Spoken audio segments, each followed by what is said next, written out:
эфире новости, студия Анастасия Кобызева. Доброе утро, и вот главные темы. Как в Якутии реализуется программа переселения граждан из аварийного жилья, расскажем в этом выпуске. Около 3000 рабочих мест и 600 предприятий. Сегодня стартует республиканская онлайн-ярмарка вакансий. Спортсмены из Якутии завоевали медали на Кубке России по стрельбе из традиционного лука.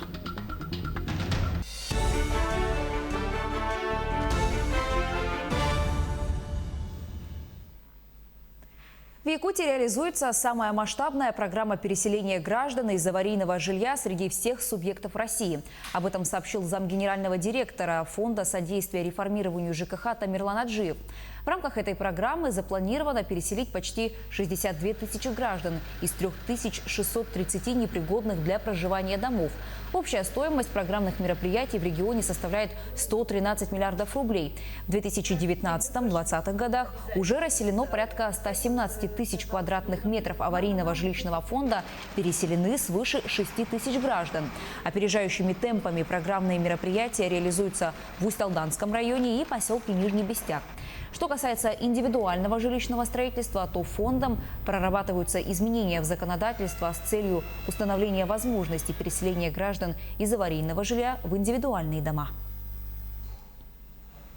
Новый современный больничный комплекс будет построен в Усть-Майском районе в 2023 году. Об этом сообщил глава региона Айсен Николаев в ходе рабочей поездки в район. Он отметил, что комплекс будет построен в рамках федеральной программы модернизации первичного звена здравоохранения. На строительство выделят 750 миллионов рублей из федерального и республиканского бюджетов. Строительство начнется уже в этом году. Кроме того, Айсен Николаев отметил, что за прошлый год в районе удалось стабилизировать эпидемиологическую ситуацию. Во многом благодаря слаженной работе районного оперативного штаба. Он выразил благодарность медикам и вручил государственные награды.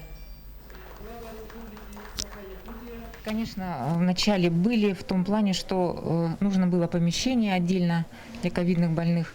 И, конечно, наша администрация больницы в лице главного врача Татьяны Викторовны Рогожиной приложила максимум усилий. И я думаю, что не одну бессонную ночь она провела для того, чтобы организовать лечение ковидных больных. Грузоподъемность до 40 тонн увеличили на ледовой переправе Якутск-Нижний Бестях. Об этом сообщили в пресс-службе МЧС. Инспекторы ГИМС проверили техническое состояние зимника. Минимальная толщина льда составляет 98 сантиметров, максимальная 175. Это позволяет безопасно проехать автомобилем общей массой до 40 тонн. Инженеры авиакомпании «Алроса» обслуживают самолеты в мороз. В холодные дни пилотам пришлось даже изменить время вылета 3 рейсов. В такие морозы у сотрудников аэропорта на счету каждая минута, чтобы вовремя подготовить самолет. Наши коллеги наблюдали за процессом.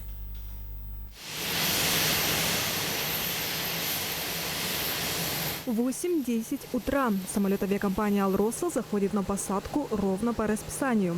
Из-за тумана воздушное судно практически не видно. Данный рейс разворотный. Это значит, через пару часов самолету нужно снова отправляться в небо. Боинг 737 только что прилетел из Новосибирска. Несмотря на то, что на улице минус 50 и туман, воздушное судно приземлилось вовремя. У инженеров авиакомпании «Алроса» есть буквально 15 минут, чтобы осмотреть самолет, где-то его утеплить и подготовить к следующему полету. Алексей Фадеев – инженер авиакомпании «Алроса». Он с коллегами готовит воздушное судно к вылету. Скорость перемещения и работы инженеров нашу съемочную группу впечатлила. На некоторых камеру не успевали направлять. В авиакомпании «Алроса» Алексей устроился после окончания Иркутского училища в 2006 году. Говорит, работа интересная, хоть и экстремальная зимой. Люди всегда выдерживают морозы, техника не выдерживает, да? Когда самолет холодный, как говорится, да, то есть спит, спячки. И когда мы его приготавливаем, то есть разогреваем, он оживает потихоньку, обметаем от снега, он как организм становится прямо живой. И ты получаешь это удовольствие, когда он взлетает с полосы. И ты чувствуешь, что ты нужен в этом деле. Приготовление самолета к полету – это целый комплекс работ. Здесь задействованы минимум 2 инженера. С минус 50 специалисты готовят воздушное судно за 6-7 часов до вылета. Есть регламент. Для начала осмотр и обогрев судна. Само техническое обслуживание не отличается. Летний период от зимнего периода. Но условия, конечно, работы совершенно разные. Поэтому самое главное в зимний период – это сохранить тепло. Больное место – водяная система. Нужно оберегать ее от перемерзания. Другие системы самолета тоже боятся холода. Внутри салона тоже есть работа. Здесь тщательно убирают после каждого рейса. Во время пандемии COVID-19 это не только влажная уборка и замена подголовников, но и дезинфекция всего салона. Обрабатываем полностью. И эти, столики, подлокотники, все. Панели, иллюминаторы, все обрабатываем. Сами видели сейчас багажники тоже. Экипаж воздушного судна и пассажиры приходят уже в разогретый и готовый ко взлету самолет.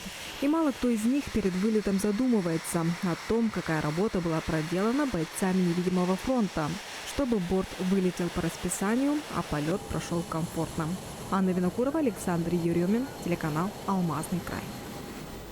Около 3000 рабочих мест и 600 предприятий. Сегодня в 10 часов стартует республиканская онлайн-ярмарка вакансий «Траектория карьеры».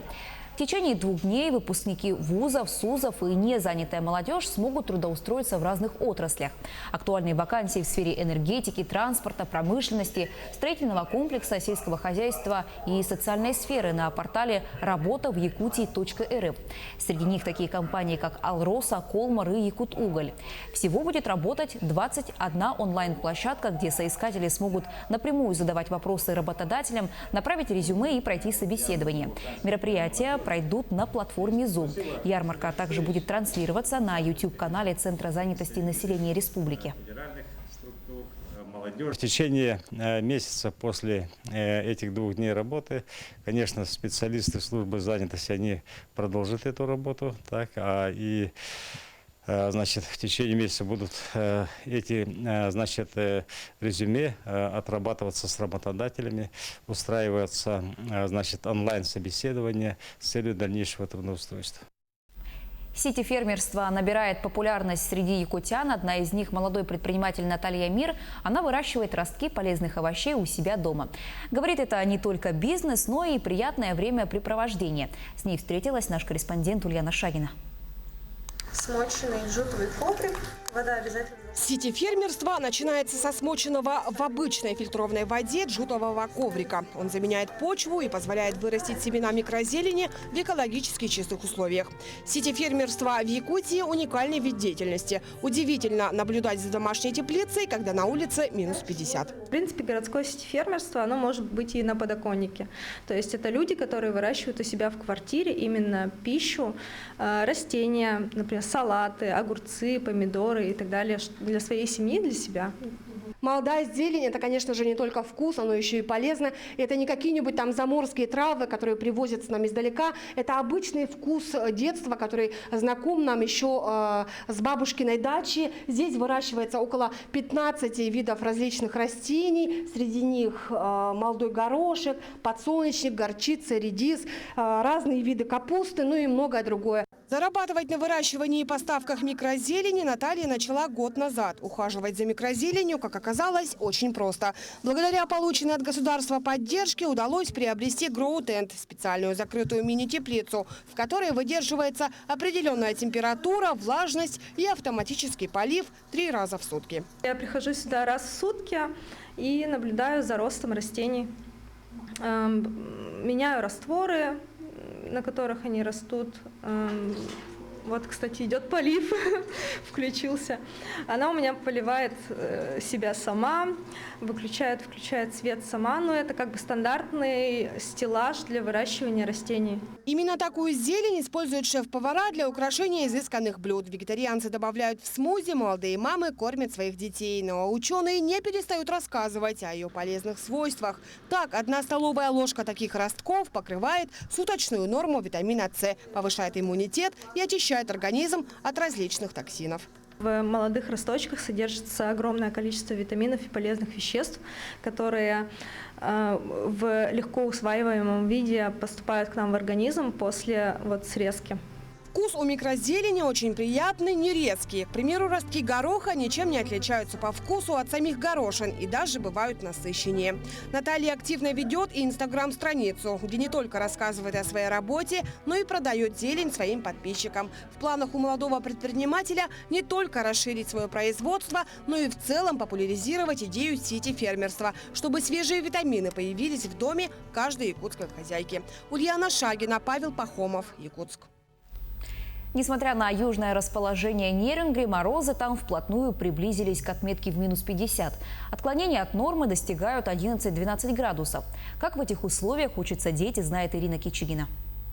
Следует отметить, что в разных районах города температура немного разная, потому что есть кварталы, которые находятся в низине, и там температура немного ниже. Больше всего этот вопрос волнует, конечно же, родителей школьников, так как решение отправлять или не отправлять ребенка в школу принимают именно они. Пока актированные дни для всех школьников первых-четвертых классов были объявлены всего на пару дней. Но в школе номер 2 города один день не учились все ребята с 1 по 11 класс. Если говорить о поселках, то в некоторых из них температура значительно ниже. Я жительница поселка Биркакит, работаю в городе Нерюнгри. И действительно, у нас в поселке температура значительно ниже, опускалась до минус 50 градусов. Поэтому у нас были объявлены актированные дни. У меня дети-школьники 1 и 7 класс. Мы сидели дома, но сегодня потепление, поэтому мы сегодня дружно пошли в школу после таких морозов. Хочется добавить, что город, ко всему прочему, стоит на высокогорье. И порой температура минус 39, даже с небольшим ветром, ощущается гораздо ниже, чем если бы она была, например, минус 45, но без ветра. Сам прогноз по температуре можно посмотреть и на термометре дома, на некоторых зданиях, где установлено специальное табло, и на различных сайтах. И везде информация хоть немного, но разнится. Родители теряются, вести ребенка в школу или нет. Чтобы определить, какова температура наружного воздуха, необходимо руководителям образовательных учреждений обратиться на сайт интернета Яндекс, и там температура воздуха у нас показана. Но есть ребята, чьи родители не могут оставить одних.